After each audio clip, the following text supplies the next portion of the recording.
Hi, few minutes to go. I need to check what I wanted to talk about.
Right.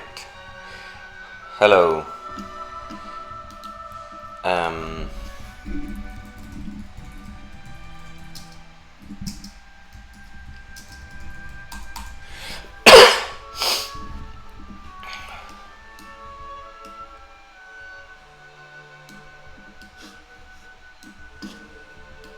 Let me rearrange my windows.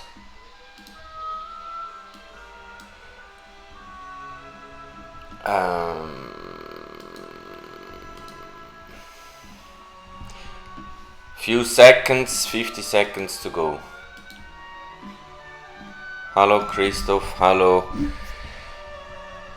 Hi Timmy, hi Bananas, hi Gio, hi Imonti, hi David, hi, hello Heiko, hello Butterfly Trader. Different music, special meaning? No. I just thought, let's try something different. But I hope you like it anyway. Hi Franorsh, Grete Beines, you're from Norway. I did learn Swedish, but not really enough to be able to talk about. Okay. Hello everyone. Let's get started. Mahlzeit.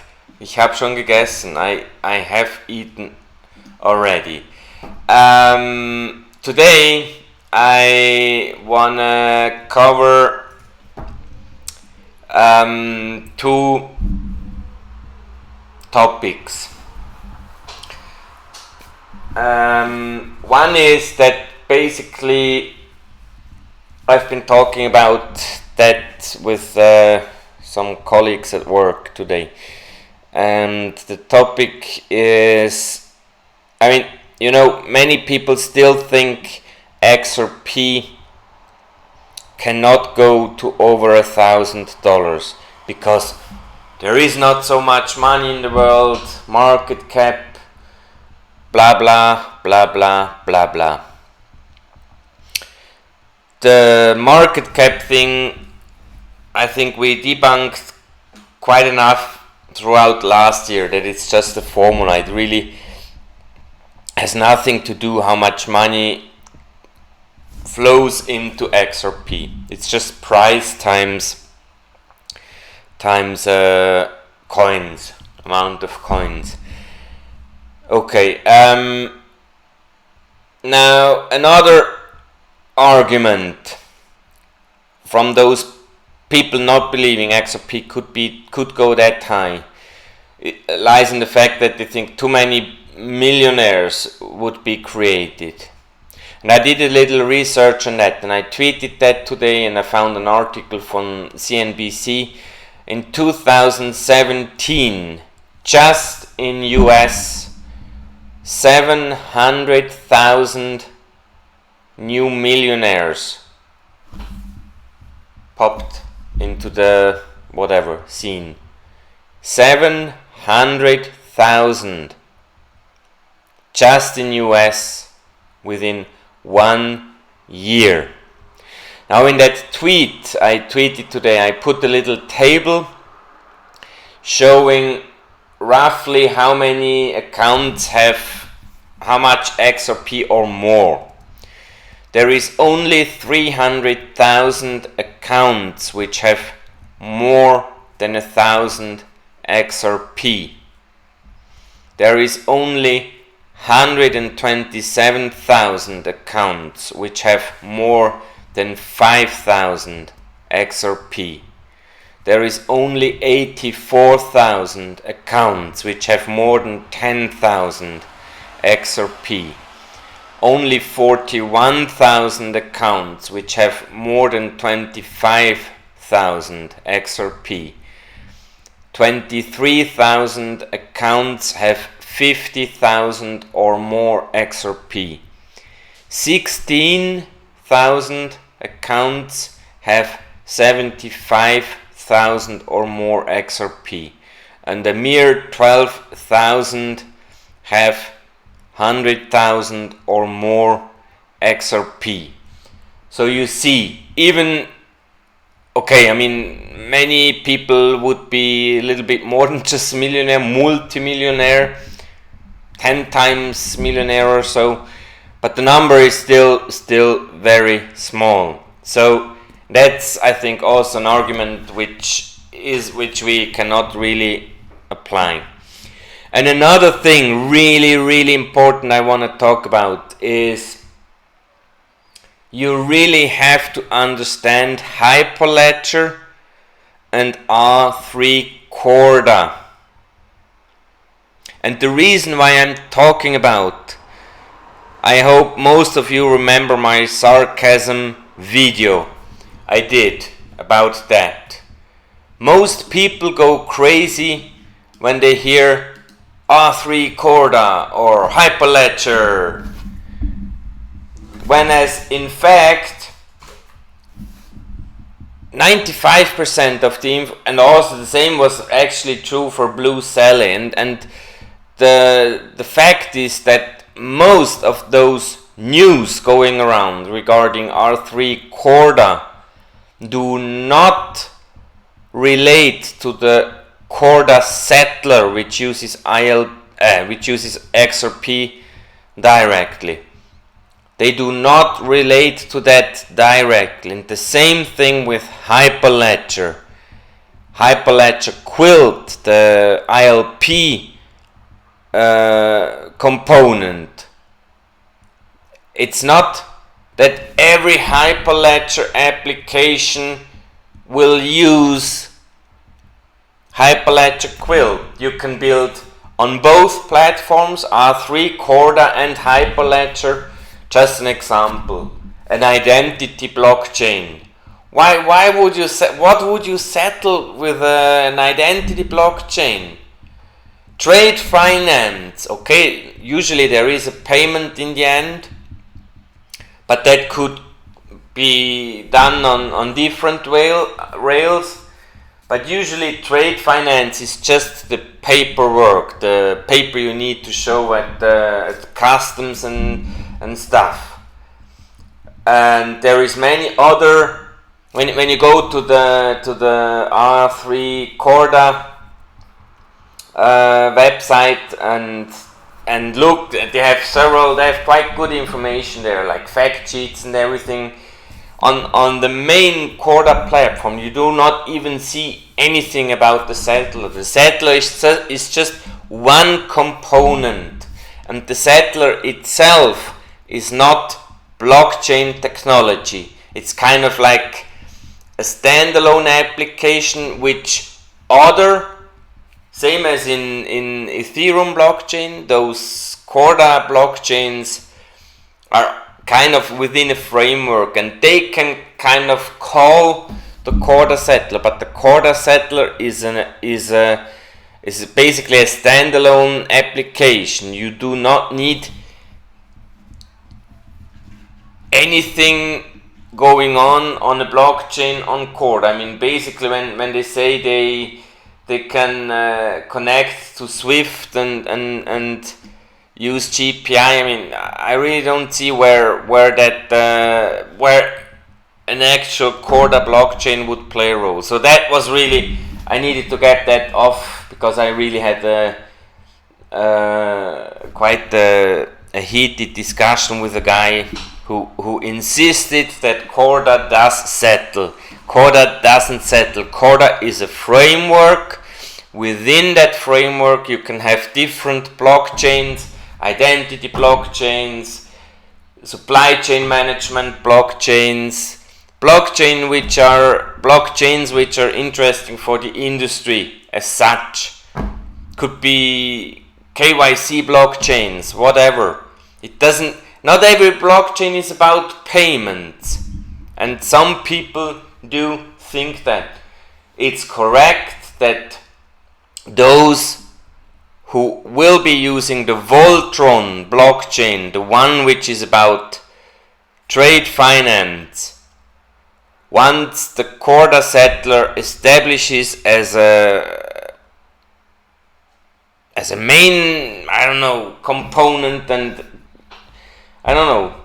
maybe 30% of those Voltron customers start using the Korda settler, maybe the other 70% will start using it as well because they see the advantages of it. But it's not necessary, it's just a component. So now I'm stopping with my rant. I'm really sorry for that, but I needed to get that out. Quickly, I should say that in the future, always in the beginning of my videos and live stream, I'm not doing that for financial interests, and I don't have sponsored links. I'm just doing it for education. There are still many people who think I'm going after subscribers and views. Okay, I would like to have some more subscribers, but just because I want to bring across my message. I'm really not doing that for financial interests. Okay, that's it. By the way, one more small thing. Let me know what you think about that. I mean, those following me on Twitter may have seen that I have tweeted in the past, 10 days or so, 2 or 3 times an interview from Miguel Villas with two guys from Epicenter. And a guy, I think is called, let me quickly check Twitter. I think his name is called BlockX or something.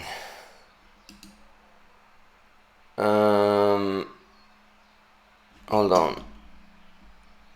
The real BlockX. He basically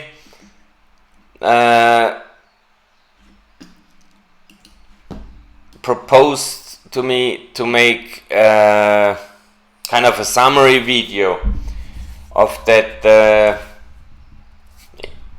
full hour-long interview with those 2 guys from Epicenter, and I think I can do that. I can summarize the crucial points where he kind of digs a little bit deeper on what liquidity for him means and how he's intending to build it. And then I had a brilliant idea, and this is really, I'm really wondering if that will happen. I wrote a direct message to Miguel Villas asking him actually if he could imagine talking with me on my channel. Let's see if that happens. That would be freaking cool. So, and now I will go into your questions. Hello everyone, for those I didn't greet yet, XRP Hard for example. Timmy Jimmy. Hi Michael, could you explain to us about how XRP will be utilized through MoneyGram with Multihop?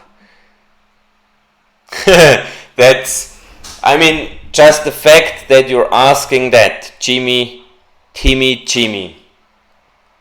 Most people, upon that news from MoneyGram, thought, now they're starting doing remittances. I'm not looking for those remittances. I think the remittance market worldwide throughout the year, if I remember properly, is less than 700 billion.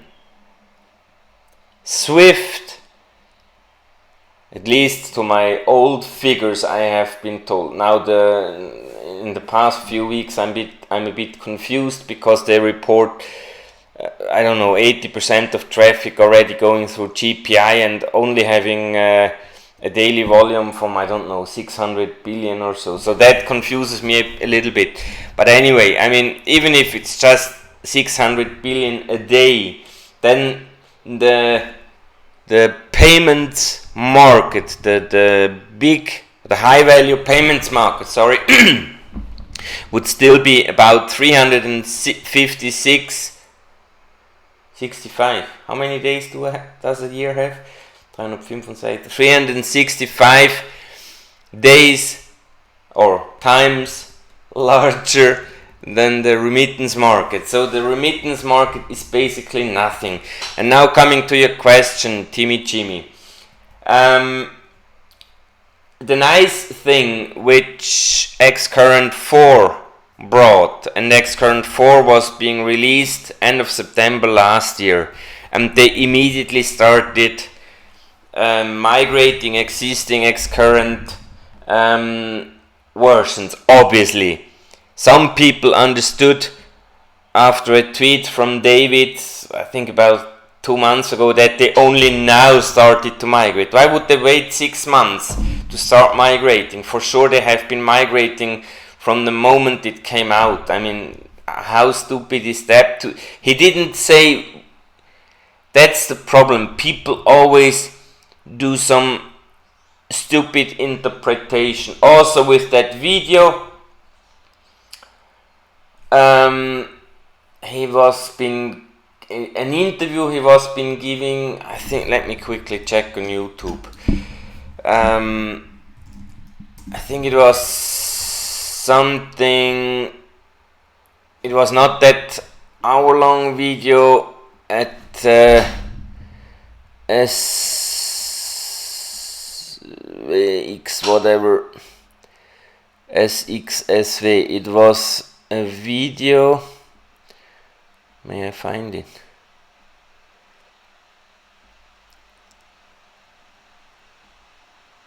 At the CB Insights, and there was a guy actually kind of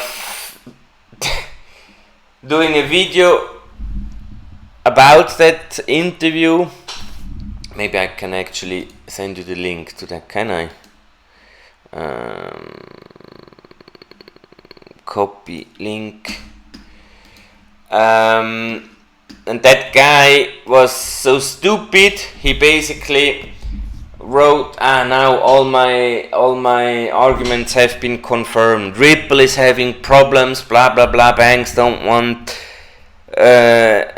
all those applications from Ripple. But the point is, and I gave that guy on the YouTube comment, 3 or 4 comments back, and I told him, hey, I didn't say idiot, but I wanted to tell him he's an idiot. Why? Because those problems David was talking about, they used to have in 2014 and 15, and that's why they then started to work on ILP and on Xcurrent, because the initial idea from Ripple was to basically try to sell XRP to the banks with no product, and that was the moment when the banks didn't want anything to have to do with it. But then they implemented or developed ILP and Xcurrent on top and made it kind of an easy entry for the banks. And now coming back to Jimmy, question, because that was kind of like a circle regarding XCurrent 4. What they did introduce, XCurrent 4 released end of September last year, was Multihop. And Multihop, you can imagine roughly like that. Within a country, it just needs one and only one XRapid installation. That's it. Every customer which uses XCurrent will connect via Multihop to that XRapid installation. From there, it goes to the XRapid installation in the receiving country, and from there via XCurrent to the receiving bank. It could be multiple receiving banks in between, because not each bank may have a direct, as long as there's well, actually with Multihop via XRapid, Nostros are not used. Forget what I just said. I mean, XCurrent, XRapid within the same country, XRapid in the other country, XCurrent to the target bank. That will be the workflow. And because MoneyGram has corridors, I think they serve about 200 countries worldwide. I'd say that's about 98% of the, or something, of the countries we have worldwide. We have a little bit over 200 countries worldwide. And that announcement was, for that, a really important announcement, and not for the remittances. Now, when you're asking me about the volume, what we're looking at, I really have no clue. But you can, I mean, one of my kind of base theories which brought me to making videos on YouTube is the superhighway theory, Timmy. And the superhighway theory in short says that all those system integrators which are partnering with Ripple since 2015 and 16 are certainly bringing more customers aboard of RippleNet than Ripple themselves. I'm thinking that after all, we have most likely well over 1,000 customers aboard of RippleNet already. The 200 plus we know are the customers which sign directly with Ripple, but through those system integrators there will be way more companies on RippleNet. Of that I'm pretty sure. And then with about roughly 1,100, 200, we're talking basically about the 10% market share I have been talking about might be possible until the end of 2019. And those of you following me a little bit long, I cannot tell you what that means in volume, but I'm pretty sure 10% worldwide volume on cross-border payments, I'm pretty sure will mean about $5,000 per coin. I hope that answers your question, Jimmy. David C. If XRP did go to 5,000 per coin, how much would each of the drops be worth, as there is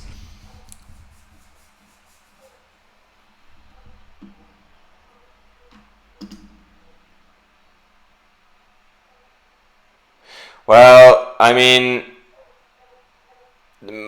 David C, maybe they will decrease the transaction cost, but even a fraction of a penny, you say, fraction of a cent, I mean, 1,000 has 3 zeros and a million has 6. So at 5,000 they still can be can be below the cent area with the transaction cost. It can just reduce. I think right now it's 45 drops. That's literally for free. After at $5,000 per coin, it'll be still 0.05 cents, which is still nothing. So let me follow up. What do you think? How the price is still? Heiko, I really don't know. I think pending the fact that the price will not be manipulated longer when SBI comes along, I think we will see new all-time highs. Of that I'm pretty sure. Well, Slim Shady, regarding when SBI will go live, that's really no one knows, I guess.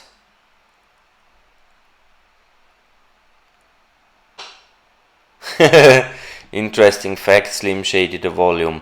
By the way, that high volume, which some people have realized on the XRP charts website, was traced back to an IOU regarding, I don't know, currency or something called rep or pair, I don't remember. And it looks like a guy had sent himself into another account, or basically bought via the on-ledger exchange, because the XRP ledger has an exchange on the ledger. So he basically sold and bought for this $6 billion or whatever it was. Was it 600 billion? It was like 10 times more than the normal volume. He bought very few of this rep or pair or whatever it was. So it's really nothing. News about SBI VC, no, that's what I just said. I really don't. I mean, July is quite long. Exactly, Monty. It was maybe some people may. I mean, maybe they do that on purpose. I mean, did you ever click that total trade volume to see if it's just X? I never clicked that value. I only today clicked it and saw, there's IOUs transaction going on. I mean, usually you just look at the value and think, wow.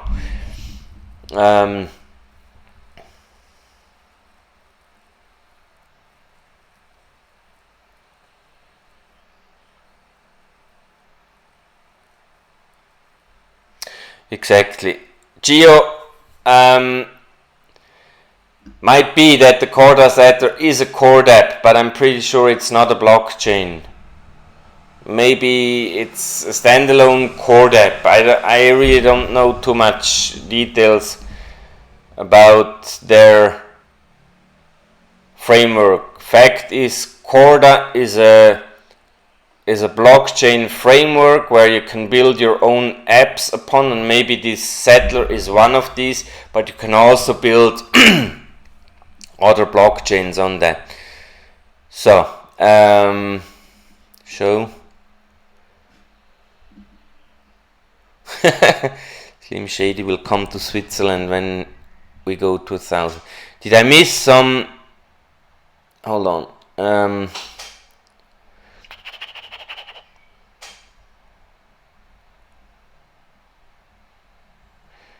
That was basically it. You still think we go through that? Alex Hero. I mean, do you have any doubts if banks start transacting via XRP this year? That's also one of my logics.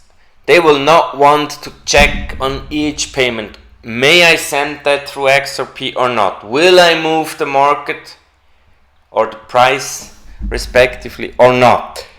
They want they send a payment and off it goes. They don't want to check on each payment if it's possible or not. So 100 just won't do it. That additional logic to have to check on each payment, will I move the market now or not? They won't do that. It's simply not. They want to automate. They have so many payments. Forget about that.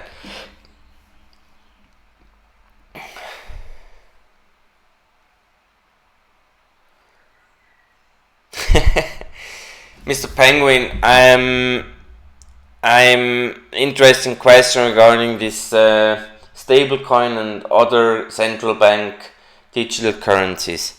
I tweeted that once or twice. I don't understand the hype about it. Why bother? Why bother? For the average user, he may have a second, I don't know, card to get money from an ATM or to pay in a shop, but for him there won't change anything. It'll have the same worth or value, such a dollar or a franc or a digital euro or digital dollar or digital pound for that sake. It won't matter. I really don't see the hype. I see just problems with that for an ordinary person. Let's assume, maybe there is technical solutions to that. I think Monero handles it, but I don't know how stable that Monero system is. But let's assume I send you 50 XRP. Through the BitHump Explorer you will be able to figure out basically my public address from which the payment came, and through that you can check my balance. I don't want to be able for you to see the balance I have on XRP.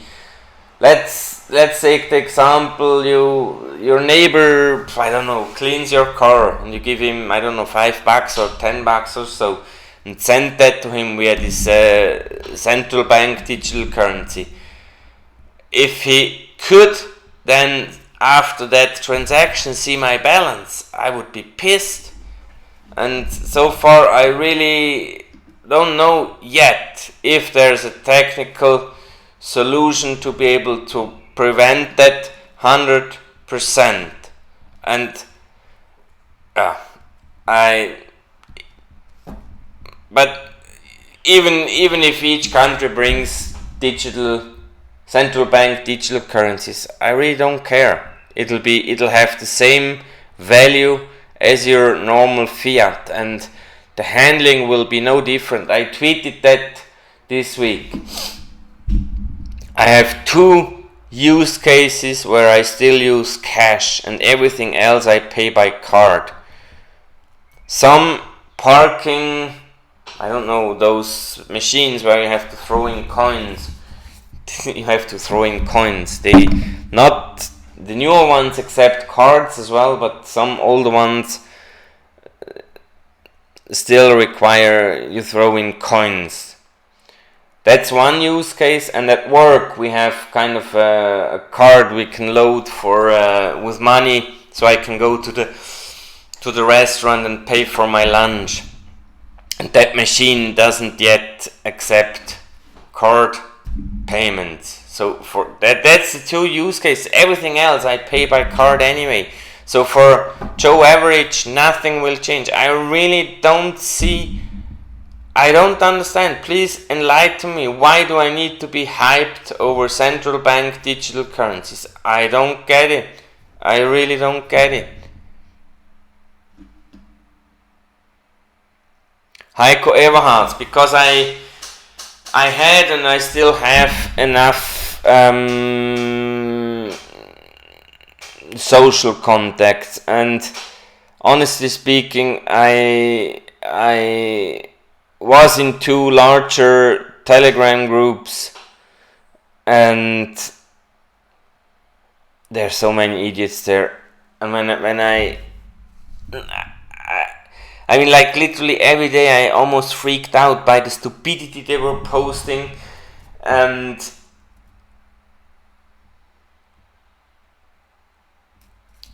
it just draws too much energy from me. I mean, I also basically stopped what I do watch on YouTube from other YouTubers. Most every video from Chung Link.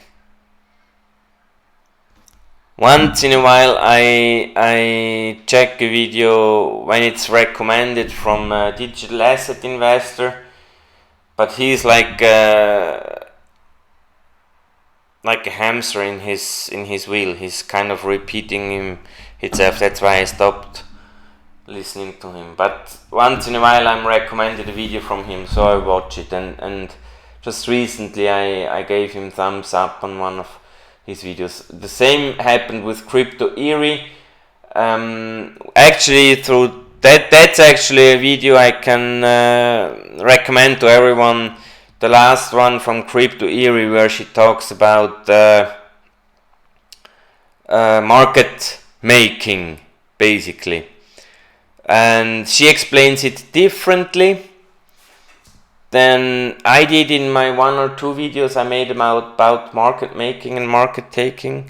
I think she explains it a little bit less technical, a little bit easier to digest for the average user, and I gave her thumbs up. And actually, since that contact, she's following me on Twitter and watched one of my videos, but I don't remember which link I sent to her. And DM Logic, but he doesn't do so many videos anymore. But him I love for the fact that he, in many of his videos, he doesn't even talk about XRP. He talks about how our brains will work with so much money, and like more the side effects. He takes like a psychological, personal angle to those thoughts we all have, what may happen or may not happen, and that's something I find quite interesting. But all the other YouTube channels, I mean, basically they report news, and I have the news on Twitter, and even there, I mean, like, I don't know how anyone can post an article from, I don't know, Ethereum news website. What they report is 98% of the cases always twisted and turned or just blatantly wrong. Why? I mean, sometimes when it's really a catchy headline, I go and check, but usually after reading the first paragraph, again, they got it wrong. They always get it wrong. Like today,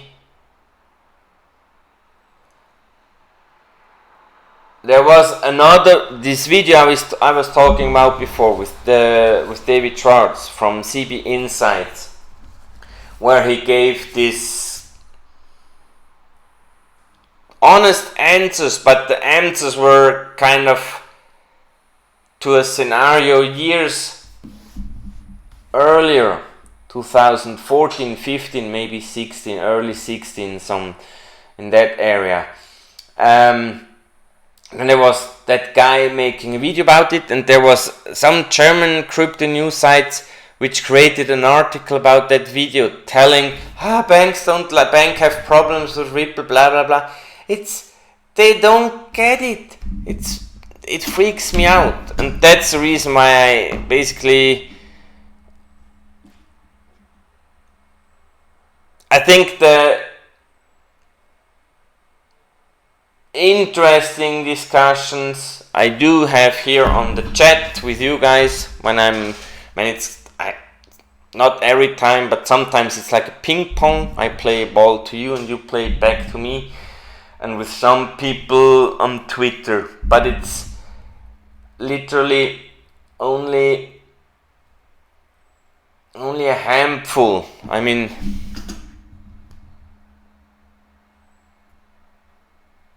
the problem also, Heiko, is, I mean, I have basically two theories, and to those two theories I stick, and besides that I cannot really contribute much. One is the superhighway theory and the Shane Ellis theory, that we will see a high and steep and fast price increase, and that we certainly do have way more companies already on RippleNet, or maybe already on ILP. I read today a document regarding the POC from Bank of England together with the Monetary Authority of Singapore, MAS, and I think it's called Royal Bank of, and some bank of, like the Central Bank of Canada somehow. And the interesting thing is, they have been actually, even they wrote in their paper, they have been checking the Ripple solution. But what they actually did is they tested ILP. They tested synchronous payments, like when A and B start sending money the same time in the other direction. Like A sends to B and B sends to A in the same time. They wanted to see if there will be some kind of collision or something, if that will work. And they figured, no, it does work. And if something goes wrong with the payment, that's what they wanted to see. Let's say the sender doesn't even have enough funds on his side, then the payment will actually not be, I think their word was, honored. It will not be executed. So in that respect, ILP got really high grades. And I mean, as we all know, ILP needs connectors, and when they have been testing that, so there must be some connectors somewhere doing something. Okay, we don't know how much money they send, but still, I'm pretty sure they will be able to build upon that technology. And as you guys remember, I could think, I mean, for sure the XRP installations of that, there is no proof for that, but I'm 100% sure those XRP installations are ILP connectors, almost guaranteed. I even had a tweet once on my profile pinned where I boldly stated, I think XRP are ILP connectors, or the ILP connectors from Ripple are called XRP. Maybe it was that way around, but same effect. And the other ILP connectors, I could imagine, could also be in the role of market makers, could be those CLS banks from the current settlement rails, which is kind of going in parallel with the Swift messaging. So that's what I could, I mean, that proof of concept, the results of that ILP test sounded pretty nice. And something else I have to say, the reason why they wanted to check those synchronous payments, or I don't know, parallel payments, like both initiate at the same time. I mean, I don't know how many of you are aware, but my wife didn't show up yet. I didn't see her. Most countries, and also worldwide, they know the net. I mean, they do netting. So country A sends to country B 9 payments, and country B sends to country A 10 payments. So they net it, and only one payment from country B goes to country A. I mean, assuming that each payment is about the same value. That's the netting. And RTGS, real-time gross settlement, is basically the opposite. There is no netting anymore. And there are some arguments actually that this is a bad thing, because if you pay in also not the net, but for each transaction, that you need way higher liquidity reserves in order to be able to transact the payment. I, on the other hand, counter that argument in a super liquid, or not liquid, but in a super used system. There will always be going payments into the other direction. So basically, maybe you don't net within the minute, but maybe within the 15 minutes, and I don't know how that looks like from the liquidity reserves they may have through that. But and that may be a point which could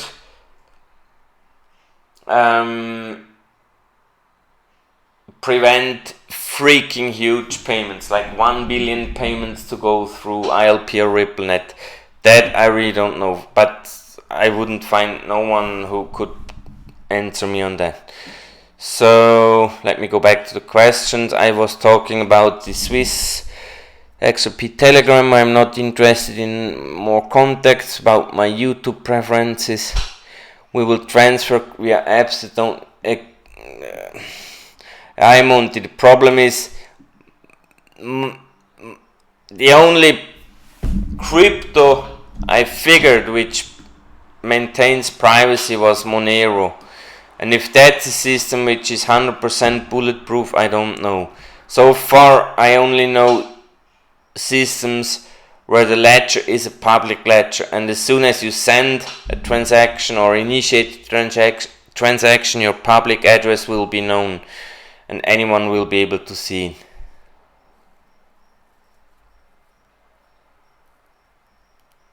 Worst case scenario, XRP hard. I mean, that it doesn't move, that we stay below $1. But I mean, come on. I really don't see a worse scenario happening. Really, the only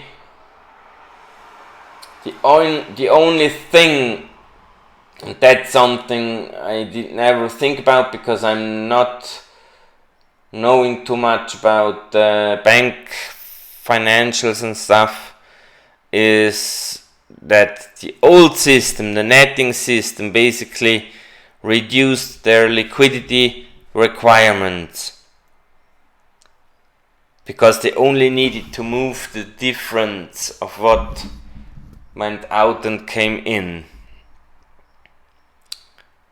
And that difference could be small. And in a gross settlement system, they will have to move the full billion, even when they receive 15 minutes later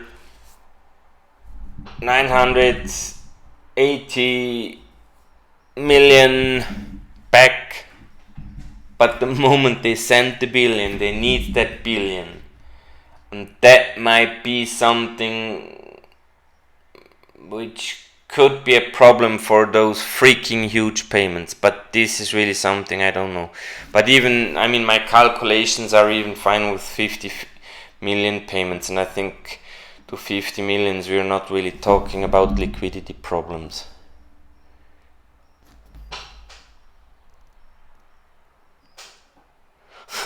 Mr. Penguin, you're welcome.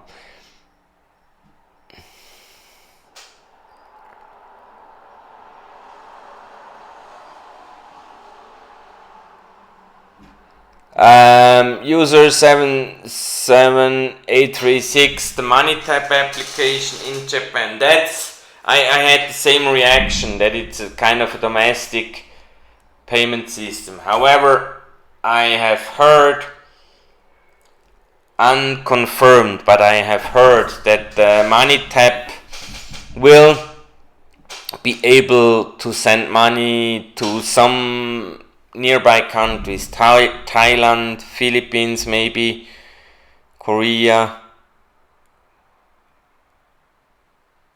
I mean, soon as that happens, then Multihop may get interesting. But by the way, I mean, the nice thing about Multihop is you send bank to bank. But did you hear or read that news?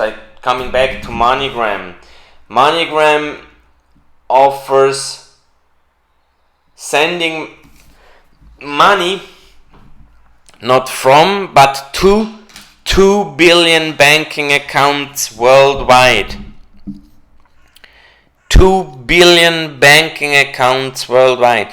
So when I want to send money to the family of my wife in Brazil, they do not need to go to the Western Union whatever counter anymore. Counter, like this Schalter thingy where the person sits and gives you the money. They can go to their ATM and retrieve the money there from their own banking account, and that's freaking great. And that the only difference to the Multihop application is MoneyBank. On Western Union I pay with credit card. I cannot yet send from my banking account, but I could imagine that comes as well. I mean, when they can send into a banking account, maybe it'll be in a year possible to send from a banking account. That would be freaking great. Do you think chart Slim Shady? No, they're idiots, the chart analysts. It's really not worth.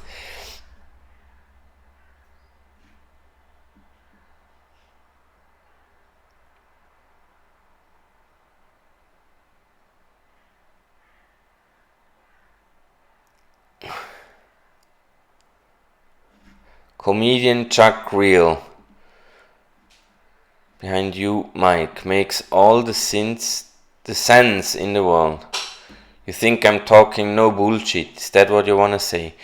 Price action. I need price action. Toby Yogi, we all need that. High profile one. The app will accommodate for funds for daily use and the part where you have your savings, so you can move your spending money. Are we talking about this Multihop app?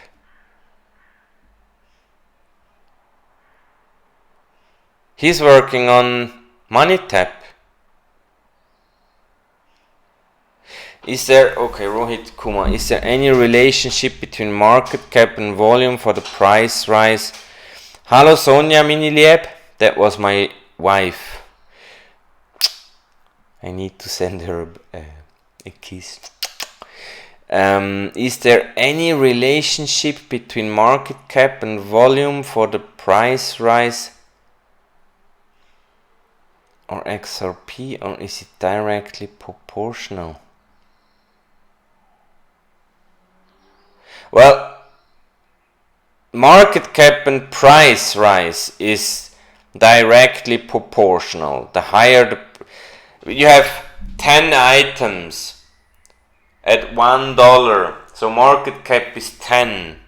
Okay, if you double the price, you just pay once $2 for such an item, then the market cap is 20, and the price, so the market cap doubled and the price doubled.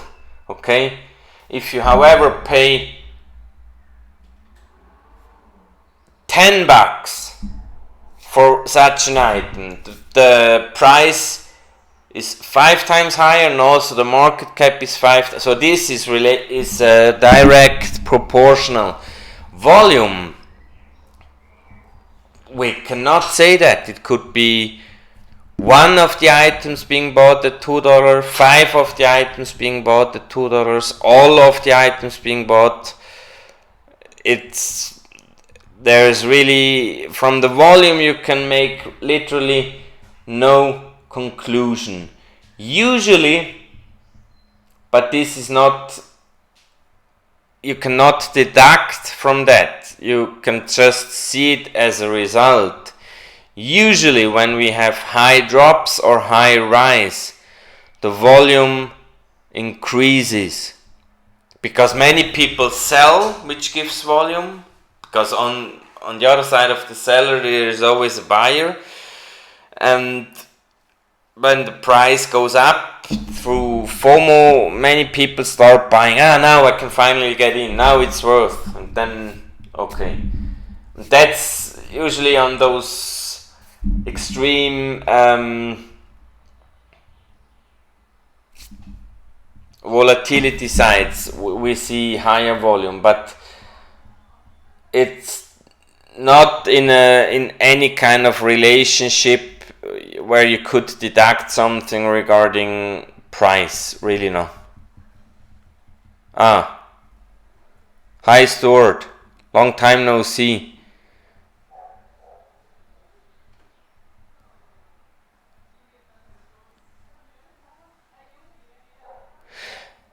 Alex Hero.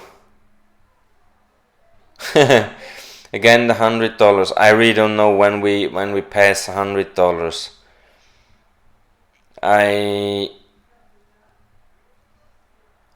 hope once SBI goes live, this stupid price manipulation stops, and then I'm pretty sure we will pretty quickly see a new all-time high. I mean, I have been in the beginning talking about figures I took from Ledger Exposed, and I think it's roughly, let me check again, it's roughly 1.8 million maybe in the meantime accounts. 1.8 million accounts in the meantime on XRP Ledger, and then you can count maybe 30% still don't have a ledger or another private wallet or whatever, and keep their coins on the on the exchange. Let's say 2 million, maybe 2.5 million people have XRP.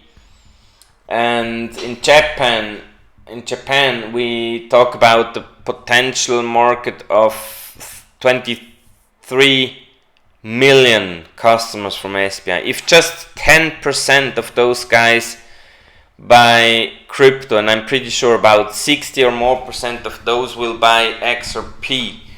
If they buy for $1,000 or $2,000, that'll be quite some. I'm pretty sure that'll help us to a new all-time high, and hopefully from there on via FOMO even higher. Maybe, no.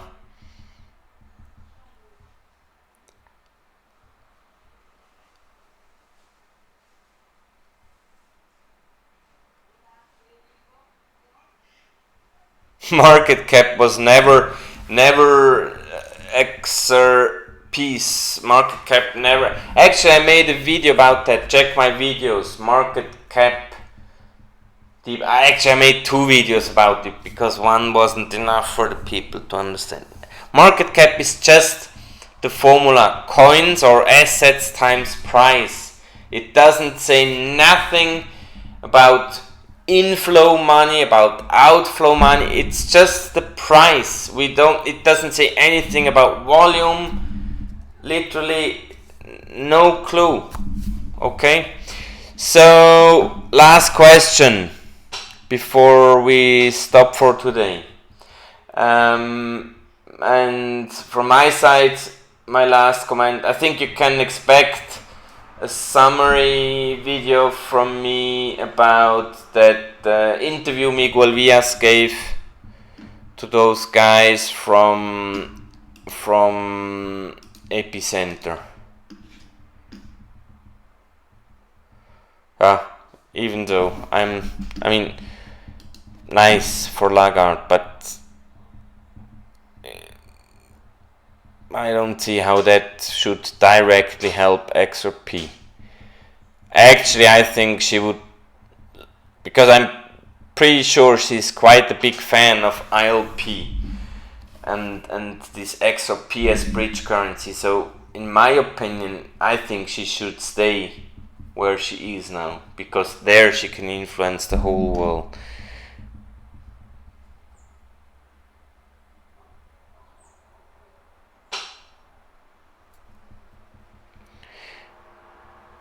Yes, David C. That's basically the last question I'm answering then. And the most easy way to put your XRP into escrow is send XRP to the Tipbot application.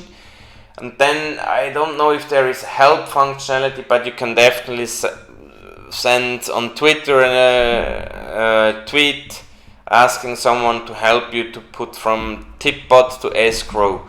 And they will be able to help you, because I know Tipbot allows you to escrow XRP, and it'll be not for the Tipbot account, it'll be for your private, for your wallet basically.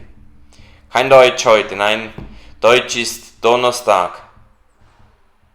Keine Ahnung. Okay, sorry guys, I am pretty tired. I thank you for your patience, it's again quite warm today, for your trust and faith, and hope to see you next Tuesday again. Stay tuned. Thanks. Bye bye.